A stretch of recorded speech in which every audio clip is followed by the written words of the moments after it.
નમસ્કાર, હું છું સિદ્ધાર્થ પટેલ. સ્વાગત છે આપનું મહત્વની ખબરમાં. દિવસભરના મહત્વના સમાચારની શરૂઆત કરીશું હેડલાઇનથી. ગિફ્ટ સિટીમાં દારૂની છૂટછાટ મળતા વિવાદ, સરકારના નિર્ણય સામે કોંગ્રેસના આક્ષેપ. પાકિસ્તાની આતંકીઓનો કાશ્મીરમાં ફરી ઘૂસણખોરીનો પ્રયાસ, સુરક્ષા દળોએ એક આતંકવાદીને કર્યો ઠાર. રાજ્યમાં વર્તાયો ઠંડીનો ચમકારો, 10.8 ડિગ્રી લઘુત્તમ તાપમાન સાથે નડિયાદ સૌથી ઠંડુ શહેર. હાર્દિક પંડ્યાની વાપસી પર સંકટના વાદળો, હાર્દિક વર્લ્ડ કપમાં થયો હતો ઇજાગ્રસ્ત. ગાંધીના ગુજરાતમાં દારૂબંધી છે. જો કે હવે આજ ગાંધીના ગુજરાતના પાટનગર ગાંધીનગર ખાતે ગિફ્ટ સિટીના કામ કરતા કર્મચારીઓ, અધિકારીઓ તેમજ અધિકૃત રીતે આવતા મુલાકાતીઓને ગિફ્ટ સિટીમાં દારૂ પીવાની છૂટ આપવામાં આવી છે. જો કે સરકારના આ નિર્ણયને જ્યાં ભાજપના નેતાઓ આવકારી રહ્યા છે, ત્યાં જ કોંગ્રેસના નેતાઓ વખોડી રહ્યા છે.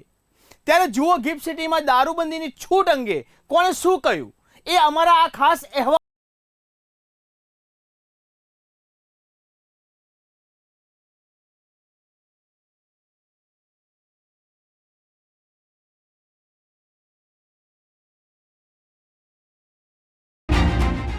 રાજ્ય સરકારના નશાબંધી અને આબકારી વિભાગે એક પ્રેસ નોટ જાહેર કરી છે, જેમાં જણાવ્યું છે કે ગાંધીનગર ગિફ્ટ સિટીમાં કામ કરતા કર્મચારીઓ અને અધિકૃત મુલાકાતીઓને લીકરના સેવનની છુટ્ટી આપવાનો નિર્ણય લેવાયો છે. આ છૂટછાટ સમગ્ર ગિફ્ટ સિટીમાં કામ કરતા અધિકૃત કર્મચારીઓ, માલિકોને લીગલ એક્સેસ પરમિટ આપવામાં આવશે. તેનાથી તેઓ આવી વાઇન એન્ડ ડાઇન આપતી હોટલ, રેસ્ટોરાં, ક્લબમાં લીકરનું સેવન કરી શકશે. આ નિર્ણય Gujarat international financial tech city એટલે કે ગિફ્ટ સિટી સંદર્ભે લેવામાં આવ્યો છે. ગિફ્ટ સિટીમાં દારૂની છૂટછાટ મળતા હવે અન્ય શહેરોમાં પણ છૂટછાટ આપવામાં આવે તેવી માંગ કરાઈ છે. તેવામાં આ મામલે રાજ્ય સરકારના મંત્રી રાઘવજી પટેલે પ્રતિક્રિયા આપી હતી. સરકાર માત્ર આવકનું જ વિચારતી હોતી નથી. સરકાર બીજા રાજ્યો અને પરદેશ સાથે વેપાર અને ધંધા વિકસે એના માટે પરદેશથી આવતા લોકો અને બીજા રાજ્યોથી આવતા લોકો એની સુવિધાનો પણ વિચાર કરતી હોય છે. અને એ વિચારના અંતે સરકારે જે નિર્ણય લીધો છે એ મારી દ્રષ્ટિએ આવકારદાયક છે. કોંગ્રેસના આક્ષેપો વિશે મારે કહેવું નથી, પણ પરિવર્તનની પ્રક્રિયા સતત ચાલુ જ હોય છે.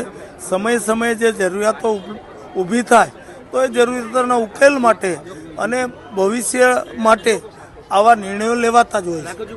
આ વિષય મારો નથી, પણ સરકાર કોઈ પણ પ્રશ્ન આવે તો યોગ્ય રીતે સમજી વિચારી મુક્ત વિચારના અંતે નિર્ણય લેતી હોય છે.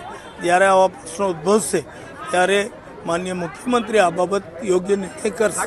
જો આજે દારૂની છૂટ આપી નથી, જે લોકો દારૂ પીવાની પરમિટ ધરાવે છે અને બીજા રાજ્યોમાંથી ધંધાના વિકાસ માટે ગુજરાતમાં આવે છે અને બીજા રાજ્યોમાંથી ગુજરાતમાં આવે છે, એવા લોકોની સગવડતા માટે આ નિર્ણય લેવાનો છે. અને મેં કીધું એના માટેના તો લાયસન્સો 4 સ્ટાર, 5 સ્ટાર, 3 સ્ટાર, 7 સ્ટાર હોટલોમાં પણ હોય છે. એટલે આનાથી કોઈ આપ તૂટી પડવાનું નથી. ઉલટાનો એનાથી આપણા ગુજરાતનો વિદેશો સાથેનો અને બીજા રાજ્યો સાથેનો વેપાર અને બીજા જે વ્યવહારો છે એ સાચવવામાં સગવડતા ઊભી થશે. બાકી તો ગુજરાત રાજ્યમાં દારૂબંધી છે અને ગેરકાયદેસર વેચાતા દારૂ કે ગેરકાયદેસર પીવાતા દારૂ ઉપર રાજ્ય સરકાર કડક કાર્યવાહી કરે જ છે. જ્યારે ગિફ્ટ સિટીની અંદર જે નિર્ણય લઈ અને સરકારે મંજૂરી આપી છે એ ગિફ્ટ સિટી પૂરતી મર્યાદિત છે. અને રાજ્યના જ્યારે G20ની ઇવેન્ટ ચાલી રહ્યું, આખા વિદેશથી ડેલિગેટ આવતા હોય અને વિદેશમાં તો આ લોકોની જરૂરિયાત હોય, એના માટે સરકારે નિર્ણય લીધો છે. એટલે આ નિર્ણયને હું આવકારું છું. ગિફ્ટ સિટીમાં દારૂની છૂટના નિયમને જ્યાં એક બાજુ ભાજપના નેતાઓ આવકારી રહ્યા છે, તો બીજી બાજુ કોંગ્રેસે આ નિર્ણયને વખોડી કાઢ્યો છે અને આને ગુજરાતીઓનું અપમાન ગણાવ્યું છે. રાજ્યસભાના સાંસદ અને કોંગ્રેસ પ્રદેશ પ્રમુખ શક્તિસિંહ ગોહિલે પ્રતિક્રિયા આપતા જણાવ્યું કે ગુજરાતમાં પાછલા બારણે દારૂબંધી દૂર કરવાનો નિર્ણય છે. ગુજરાતમાં દારૂબંધી છે તો સલામતી છે. તેમણે સરકારના આ નિર્ણયને ઘાતક અને દુઃખદ ગણાવ્યો છે. અત્યંત દુઃખ સાથે કહેવું પડે છે કે આપણું ગુજરાત, મહાત્મા ગાંધીજીની જન્મભૂમિનું ગુજરાત, જૈનોની તીર્થભૂમિનું ગુજરાત, ભગવાન સ્વામિનારાયણની કર્મભૂમિનું ગુજરાત કહી શકાય એવા ગુજરાતમાં દારૂબંધીને પાછલા બારણે છૂટ કરી દેવાની જે પેરવી ભારતીય જનતા પાર્ટીની સરકાર કરી રહી છે એનાથી હું વ્યથિત છું. દારૂબંધી છે એના કારણે જ ગુજરાતનો વિકાસ, શાંતિ અને એકલાસ છે. આપણા ગુજરાતમાં દારૂબંધી હોવાના કારણે રાત્રે 2 વાગે કે 3 વાગે એક દીકરી દાંડિયા રાસમાંથી નવરાત્રી દરમિયાન એકલી સ્કૂટર કે રિક્ષામાં બેસીને ઘેર જઈ શકે છે.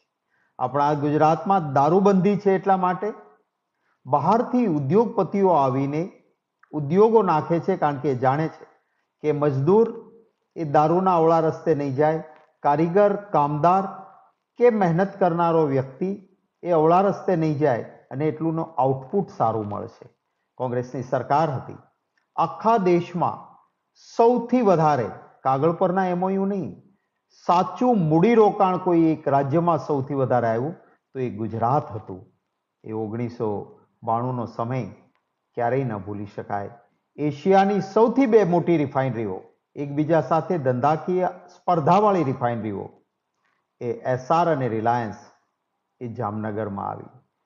જનરલ મોટર્સનું કારખાનું આવ્યું. આખો એક મોટો ઇન્ડસ્ટ્રીયલ કોરિડોર બન્યો, કારણ કે ગુજરાતમાં દારૂબંધી છે. ગિફ્ટ સિટીમાં, જે શહેરનું નામ મહાત્મા ગાંધીજી સાથે જોડાયેલું છે, એ ગાંધીનગરના ગિફ્ટ સિટીમાં દારૂ પીવાની છૂટ. ત્યાં રેસિડેન્શિયલ એરિયાઝ પણ છે. કઈ પ્રકારે આ થઈ શકશે? કોઈ માણસ દારૂ પીધેલો પકડાય, કહી દે કે હું તો ગિફ્ટ સિટીમાંથી આવું છું એટલે છૂટ. આખા ગુજરાતમાં પોલીસના હપ્તા રાજથી હલકી કક્ષાનો અથવા તો બહારથી આવેલો દારૂ બેફામ વેચાય છે, એને કંટ્રોલ કરવો જોઈએ. આ હપ્તા પદ્ધતિ બંધ થવી જોઈએ.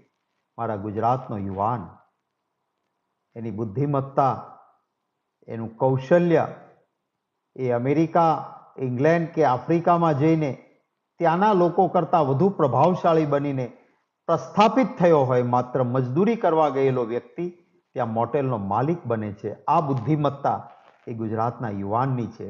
એને તમે દારૂના રવાડે ચડાવીને, દારૂની છૂટ આપીને કઈ દિશામાં લઈ જવા માંગીએ છીએ?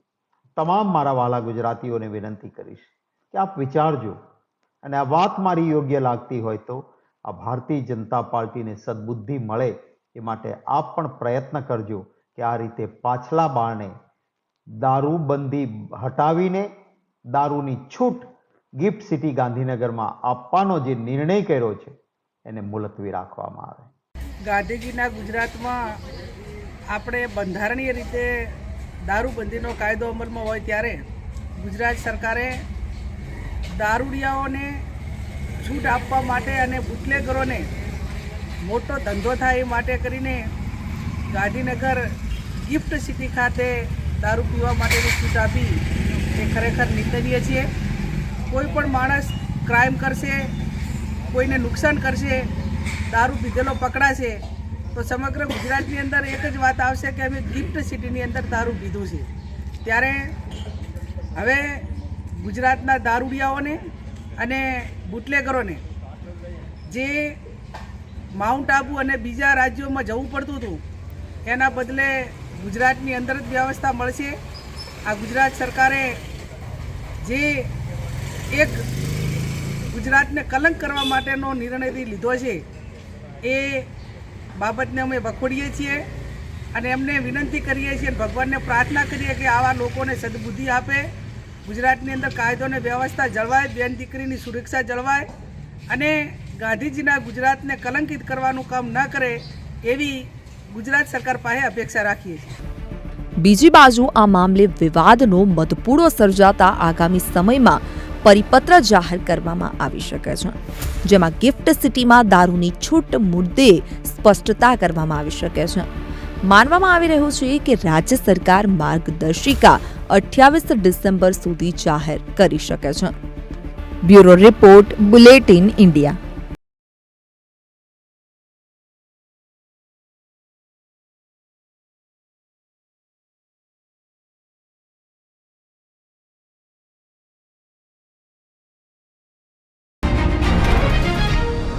જમ્મુ કાશ્મીરના રાજૌરી અને પૂંછમાં આતંકવાદીઓ માટે ભારતીય સેનાનું સર્ચ ઓપરેશન ત્રીજા દિવસથી સતત ચાલુ છે.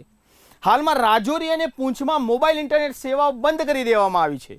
3 દિવસ સુધી ઓપરેશન દરમિયાન આતંકવાદીઓના કોઈ સમાચાર ન મળ્યા બાદ લશ્કરી અધિકારીઓને શંકા છે કે આતંકવાદીઓ આ વિસ્તારમાંથી ભાગવામાં સફળ થયા છે. ત્યારે આ દરમિયાન પાકિસ્તાનના આતંકવાદીઓની ફરી એકવાર જમ્મુ કાશ્મીરમાં ઘૂસણખોરીનો પ્રયાસ કર્યો હતો, જેને સુરક્ષા દળોએ નિષ્ફળ બનાવ્યો હતો. ત્યારે હાલ જમ્મુ કાશ્મીરમાં કેવી છે સ્થિતિ, જુઓ અમારા આ ખાસ અહેવાલમાં.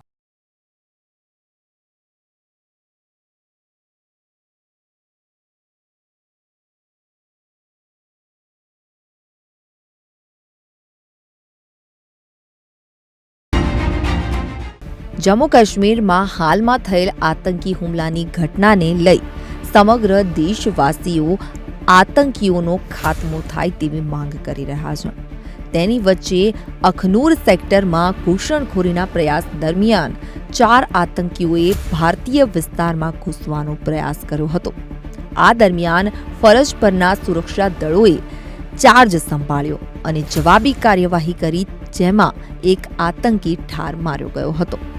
બાકીના 3 આતંકવાદીઓ તેમના સાથીનો મૃતદેહને લઈ અને સરહદ પાર ભાગી ગયા હતા, જેમની શોધખોળ હાથ ધરવામાં આવી છે. હાલ રાજૌરી અને પૂંછના ગાઢ જંગલોમાં ગ્રાઉન્ડ ઓપરેશનની સાથે સુરક્ષા દળ ડ્રોન અને હેલિકોપ્ટરની મદદથી આતંકીઓની શોધમાં ઓપરેશન ચાલુ રાખ્યું છે. મહત્વનું છે કે 21 ડિસેમ્બરે પૂંછ જિલ્લામાં આતંકવાદીઓએ સેનાના 2 વાહનો પર હુમલો કર્યો હતો. આ હુમલામાં ભારતીય આર્મીના 4 જવાનો શહીદ થયા હતા.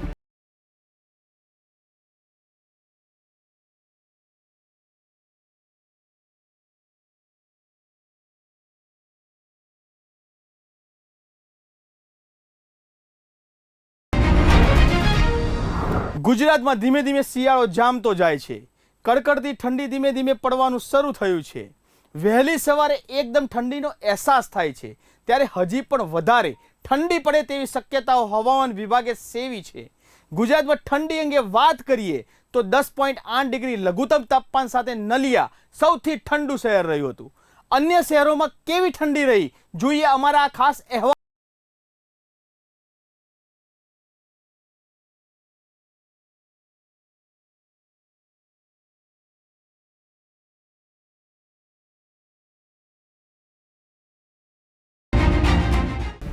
ઉત્તર ભારતીય ક્ષેત્રમાં તીવ્ર ઠંડી વચ્ચે ભારતીય હવામાન વિભાગે આગામી 4 દિવસ દરમિયાન ઉત્તર અને ઉત્તર પૂર્વના કેટલાક રાજ્યોમાં ધુમ્મસની ચેતવણી જાહેર કરી છે. રાજકોટ સહિત સૌરાષ્ટ્ર કચ્છમાં આજરોજ પણ સવારમાં ઠંડા પવન સાથે તાપમાન સામાન્ય રહ્યું હતું. રાજકોટ શહેરમાં સવારે 14.6 ડિગ્રી તાપમાન સાથે સરેરાશ 6 કિલોમીટરની ઝડપે પવન ફૂંકાયો હતો, જ્યારે કચ્છના નલિયામાં આજે સવારે તાપમાન થોડું ગગડ્યું હતું અને 10.8 ડિગ્રી સાથે ફરી તીવ્ર ઠંડી અનુભવાઈ હતી, તથા ભુજમાં 15.4 ડિગ્રી અને કંડલામાં 16.6 ડિગ્રી લઘુત્તમ તાપમાન નોંધાવા પામ્યું હતું. ઉપરાંત અમદાવાદ ખાતે 16.5 ડિગ્રી, વડોદરામાં 14.6 ડિગ્રી, ભાવનગરમાં 17.1, ડીસામાં 13.8, દીવમાં 17.5, દ્વારકામાં 18.4, ગાંધીનગરમાં 15.6, પોરબંદરમાં 15, સુરેન્દ્રનગરમાં 16 અને વેરાવળમાં 19.1 ડિગ્રી લઘુત્તમ તાપમાન નોંધાયું હતું. તેમજ જામનગરમાં વધુ 5 દિવસ આંશિક વાદળછાયું વાતાવરણ રહેવાની આગાહી જિલ્લા કૃષિ વિજ્ઞાન કેન્દ્રએ કરી છે. આ સમયગાળામાં વરસાદની શક્યતા નહીવત છે.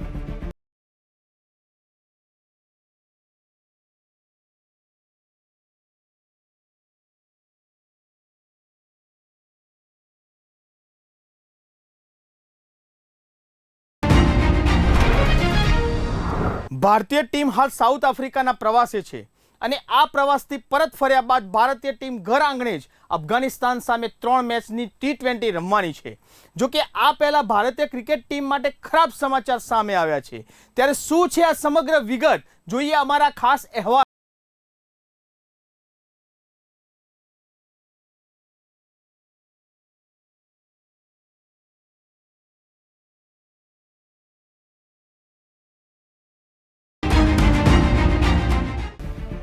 ભારતીય ક્રિકેટ ટીમના ઓલરાઉન્ડર હાર્દિક પંડ્યા અફઘાનિસ્તાન સામે રમાનાર સિરીઝમાંથી બહાર થશે તે નિશ્ચિંત છે, પરંતુ તે IPL 2024માં પણ રમશે કે નહીં તે પણ શંકાસ્પદ છે. મહત્વનું છે કે હાર્દિક પંડ્યાને ODI વર્લ્ડ કપ 2023માં બાંગ્લાદેશ સામે રમાયેલી મેચ દરમિયાન ઈજા થઈ હતી. આ ઈજાના કારણે તે સમગ્ર વર્લ્ડ કપથી બહાર થઈ ગયો હતો. હાર્દિક આ ઈજાના કારણે જ પહેલા ઓસ્ટ્રેલિયા અને તે પછી સાઉથ આફ્રિકા પ્રવાસમાંથી બહાર થઈ ગયો હતો. હજુ સુધી આ ઈજાથી સંપૂર્ણપણે રિકવર કરી શક્યો નથી. હાર્દિક પંડ્યાને IPL 2024 પહેલા મુંબઈ ઇન્ડિયન્સે ગુજરાત ટાઇટન્સથી ટ્રેડ કર્યો હતો. તે પછી તેને રોહિત શર્માની જગ્યાએ ટીમનો કેપ્ટન પણ બનાવ્યો હતો. હાર્દિકે મુંબઈ ઇન્ડિયન્સ માટે IPLની કુલ 7 સિઝન રમી છે અને તે પછી 2022માં ગુજરાત ટાઇટન્સે હાર્દિકને પોતાની ટીમમાં સામેલ કર્યો અને તેને ટીમનો કેપ્ટન પણ બનાવ્યો હતો. હાર્દિકે IPL 2022માં ડેબ્યુ કરનાર ગુજરાતની ટીમને તેની પહેલી જ સિઝનમાં ચેમ્પિયન બનાવી હતી. ત્યારબાદ IPL 2023માં ગુજરાત ટાઇટન્સની ટીમ ફાઇનલ પહોંચી હતી, જ્યાં તેને ચેન્નઈ સુપર કિંગ્સ સામે હારનો સામનો કરવો પડ્યો હતો.